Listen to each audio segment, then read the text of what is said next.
Assalamualaikum teman-teman. Hari ini kita bakal memulai sebuah petualangan yang super seru dan istimewa.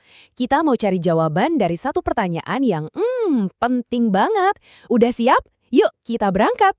Oke, petualangan kita ini dimulai dari seorang anak perempuan yang pinter dan penasaran banget. Namanya Hana. Suatu hari, Hana lagi mikir sendirian. Gimana ya caranya biar aku bisa benar-benar kenal sama Allah, penciptaku?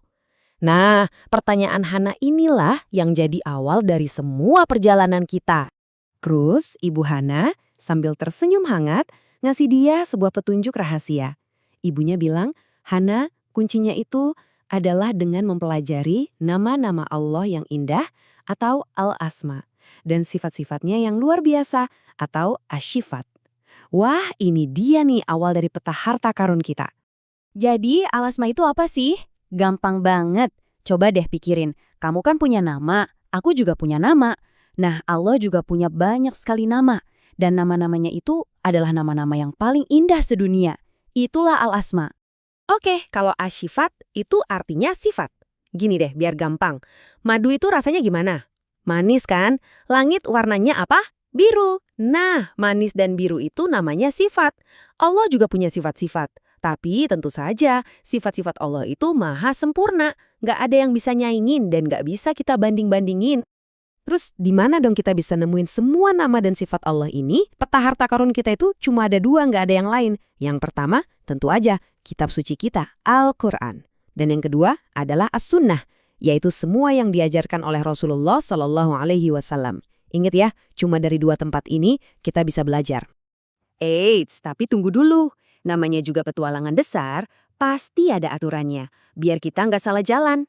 Di perjalanan mengenal Allah ini, kita harus super hati-hati dan ikutin aturannya baik-baik ya. Nah, ini dia nih, 4 aturan super penting dalam perjalanan kita. Anggap aja ini rambu-rambu biar nggak tersesat. Kita nggak boleh mengubah, menolak, membanding-bandingkan, atau menafsirkan sembarangan nama dan sifat Allah. Jadi intinya gini, apapun nama dan sifat Allah yang kita temukan di peta, kita harus terima dan imani persis seperti itu. Nggak boleh ditambah, nggak boleh dikurang. Biar lebih ngerti, kita pakai contoh ya. Di Al-Quran, Allah kasih tahu kalau dia punya tangan. Nah, jalan yang benar gimana? Kita percaya, oke, Allah memang punya tangan. Tapi kita nggak tahu bentuknya gimana, dan yang pasti, tangannya itu nggak sama sekali kayak tangan kita. Beda banget. Nah, jalan yang salah itu kalau ada yang bilang, oh tangan itu maksudnya bukan tangan beneran, tapi cuma artinya kekuatan. Nah, yang kayak gini nih, namanya salah menafsirkan atau takwil. Kita nggak boleh begitu ya. Dan inilah dia, harta karun terbesar yang Hana temukan. Ada satu ayat emas yang jadi pegangan utama kita semua. Ayat ini jelas banget ngasih tahu kita kalau Allah itu unik. Tidak ada sesuatu pun yang serupa dengan Dia. Dia maha mendengar dan maha melihat, tapi cara mendengar dan melihatnya itu jauh beda banget sama kita. Akhirnya, setelah ngikutin peta dan semua aturannya, Hana nemuin harta karun yang paling berharga. Bukan emas atau permata, tapi sebuah hati yang dipenuhi ketenangan dan keyakinan. Waktu kita ngerti nama dan sifat Allah dengan benar, hati kita jadi adem, jadi damai. Nah, petualangan Hana udah ngajarin kita banyak hal berharga.